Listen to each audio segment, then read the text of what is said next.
Okay, folks, we're coming down to it. End of week 13, and we're putting together cover letters and pulling organizational backgrounds and just pulling everything together into a solid draft of our document. If you've been sticking with the classwork, doing things a little bit at a time, hitting your intermediate deadlines, you're not going to have a big rush at the end because you will have done all the writing already. It'll be a matter of putting everything together in order into a professional package, doing some reading and some editing and things like that, but everything should fall into place.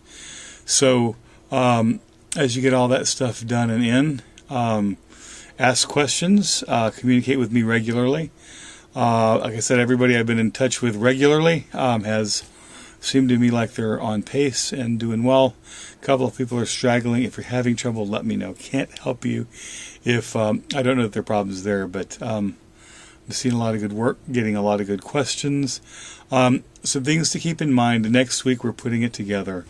I want to get it done early so you can give each other good readings and good thorough critiques. And a lot of it at this point is just, does it just make sense? You know, if we ask for $10,000 in the cover letter, is the budget for $10,000? And there should be a nice flow. We have a need or a problem, homelessness in Corpus Christi, pet overpopulation, hungry children. So we have a need that we identified, we've proved it existed. Goals are general ideas to address those problems. Objectives are very specific, measurable things. We're gonna reduce hunger amongst children by distributing 3,000 more backpacks through an already existing school program. So this is the need. These are the objectives, and then the objectives should be very clearly reflected in the budget. The money for the backpacks are there in the grant. The budget's there in the grant. Those are going to be part of the objectives, and meeting those objectives will address the need we've identified. Pretty straightforward stuff, but a system of thinking that we may or may not be familiar with before this course. So look for those things.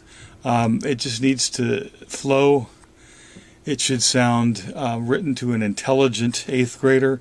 Not a lot of big words. And I'm not saying unintelligent people, but people who are intelligent, but doesn't have a lot of fancy vocabulary and things like that as well. Something that your average person could read and make sense of as well.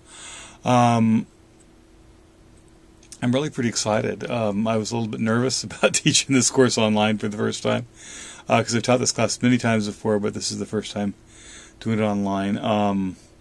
And really, it's been a delight working with you folks, and I look forward to seeing what you come up with this week and all the way through the completed grant package. 2 more things, very important. I'm going to waive this. I'm sure I've told you this multiple times before, but I still keep on getting questions, so you never, ever, ever, ever, nunca nadie, nica nada, never submit grants yourself. The person at your agency is going to submit those grants. Number 1.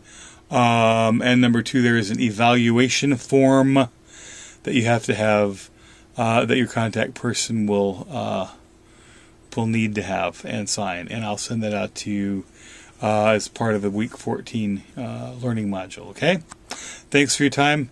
If you have any questions, let me help. Thanks a lot. Bye-bye now.